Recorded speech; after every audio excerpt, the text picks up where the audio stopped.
እጅግ አስፈላጊ ማሳሰቢያ ወደ ውጭ ለሚያስቡ ኢትዮጵያውያን በ2026 የተባበሩት አረብ ኤምሬት የሥራ ሕግ እየተቀየረ ነው እና ወደ ተባበሩት አረብ ኤምሬት በሕጋዊ መንገድ ለመግባት 6 የተፈቀዱ መንገዶች አሉ። ዛሬ ሙሉውን መረጃ በቀጥታ እናቀርባለን። አብራችሁን ቆዩ። በተባበሩት አረብ ኤምሬት ውስጥ በ2026 የሥራ ሕግ ማሻሻያ በሚኒስትሪ ኦፍ ሁማን ሪሶርስ ኤንድ ኤምሬታይዜሽን ቁጥጥር ስር ሰራተኞችን መብት ለማጠናከር የውል ግልጸኝነትን ለማሻሻልና የደሞዝ ጥበቃን ለማጠንከር ተብሎ እየተዘጋጀ ነው። ነገር ግን ከሁሉም በፊት ጥያቄው ይህ ነው። ኢትዮጵያን ወደ ተባበሩት አረብ ኤምሬት እንዴት በሕጋዊ መንገድ ሊመጡ ይችላሉ?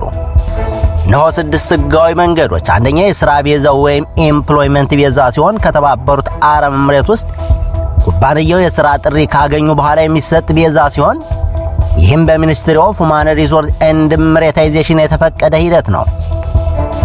ሁለተኛው የጉብኝት ቪዛ ወይም ቪዚቲንግ ቪዛ ለአጭር ጊዜ ሥራ ፍለጋ ወይም ቤተሰብን ለመጎብኘት ለመምጣት የሚጠቅም ሲሆን ግን በዚህ የቪዚት አይነት ሥራ መጀመር አይፈቀድም፣ ምክንያቱም ወደ ሥራ ቪዛ መቀየር አለበት።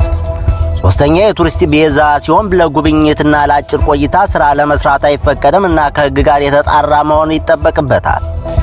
አራተኛው የቤተሰብ ስፖንሰር ቪዛ ወይም ፋሚሊ ስፖንሰር ቪዛ ሲሆን በተባበሩት አረብ ኤምሬት የሚኖር የቤተሰብ አባል በሕጋዊ መንገድ ሊያስገባው ይችላል። አምስተኛው የተማሪ ቪዛ ወይም ስቱደንት ቪዛ በተባበሩት አረብ ኤምሬት ውስጥ ዩኒቨርሲቲ ወይም ኮሌጁ ተመዝግበው ለመማር የሚሰጥ ነው። ስድስተኛው የኢንቨስተር ቪዛ ወይም ቢዝነስ ቪዛ ሲሆን በተባበሩት አረብ ኤምሬት ንግድ ለመጀመር ወይም ኢንቨስት ለማድረግ የሚሰጥ ነው። አጠቃላይ ከላይ የተጠቀሱትን 6 መርሆች ተጠቅሞ አንድ ሰው ከኢትዮጵያ ወደ ተባበሩት አረብ ኤምሬት ገብቶ ሥራ መስራት ይችላል። አስፈላጊ ማሳሰቢያ፣ ማንኛውም ሰው በቪዛ አይነቱ መሰረት ብቻ መኖርና መስራት አለበት። ያልተፈቀደ ሥራ ቅጣት ያመጣል። አዲሱ የ2026 የሥራ ሕግ መብት ይጨምራል።